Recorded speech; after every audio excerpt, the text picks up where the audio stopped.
Hello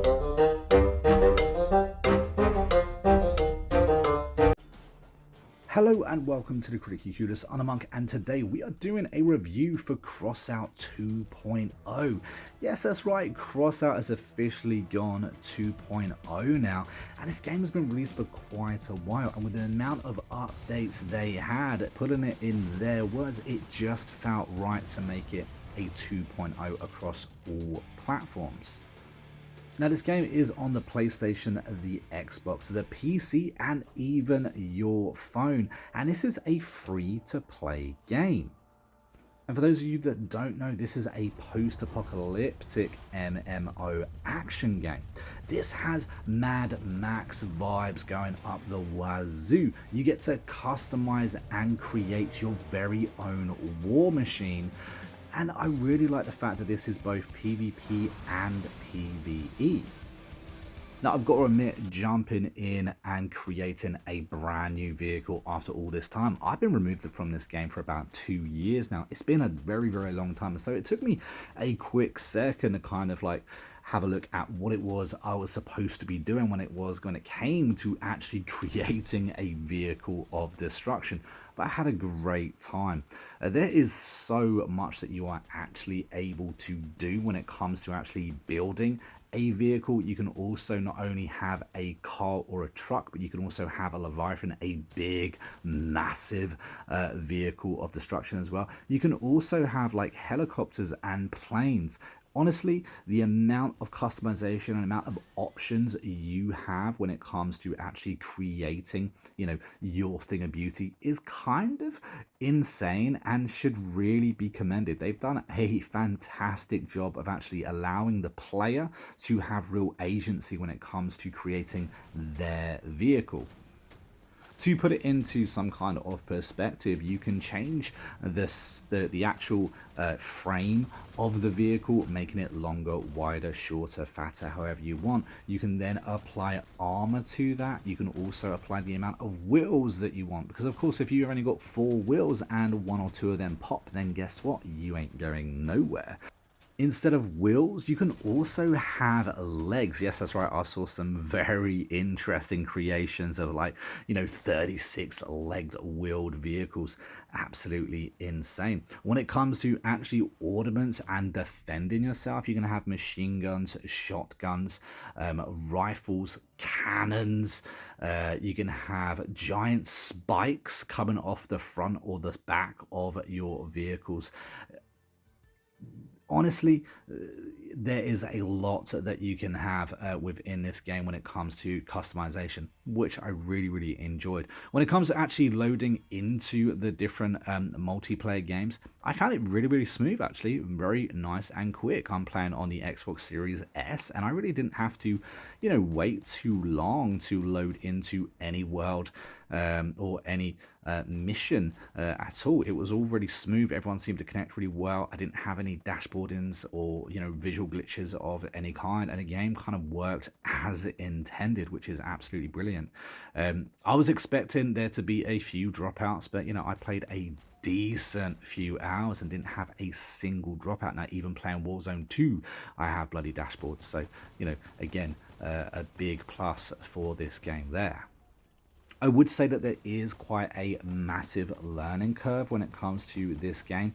The tutorial does its best to explain the construction of vehicles and stuff like that, but it is quite difficult. If you accidentally delete your first vehicle and you don't know how to kind of like pull that blueprint back up, it can be quite difficult to actually piece together a working vehicle that's actually going to be able to last more than a second in combat.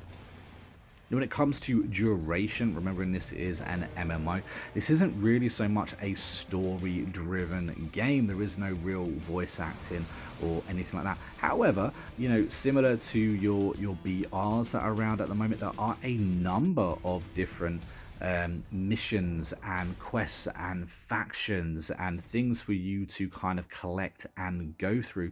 You unlock different building parts for your vehicles the more you play this game, which is really brilliant. I'm really glad it does that. You get scrap and all that kind of jazz to help you create bigger and better vehicles. So obviously the more you play means the more gear you're going to have. However, I have to kind of mention the microtransactions. Now, this is a free-to-play game, so you kind of expect there to be microtransactions. But for anyone jumping in this game now, this is like more than 4 years old. People have got some good stuff now.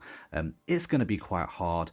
Dipping your hand into your pocket will get you a lot of gear and a lot of the better good gear, and it's going to save you hundreds of hours of grinding as well. I kind of wish the parts, the abilities and the things were a little bit easier and a little bit more newbie friendly, should I say, as the stuff actually in the shop isn't cheap, certainly isn't cheap at all. Some of it costing a lot of money. One thing I did like, however, is that when it comes to actually purchasing these vehicles, is that you can actually test drive them. I thought that was a really nice feature. You can test drive any vehicle that is actually in the store for sale. You can also test drive any kind of like blueprint that any public member has made and uploaded for you to try out. There's some really good funky blueprints that you can try out, some really awesome machinery you can actually get your hands on. So if you are new to this game, if you don't have enough decent gear to make yourself an absolute monster, you can at least have a try and at least have a play around with some of the decent stuff that this game has to offer. One of the things, the small features that I did also quite enjoy is the fact that if you do actually find a blueprint that you quite like and the design that you quite like, if you have all the parts, you can actually save that blueprint, then go back to your own garage, bring up that blueprint and assemble that car. And then once it is assembled, you can of course modify it to your heart's content. But I love that little fact. I really like that. That way, if you're a little bit short for ideas, you can always go and have a look, see what other players are doing, copy their ideas, and maybe even improve them a little bit as well.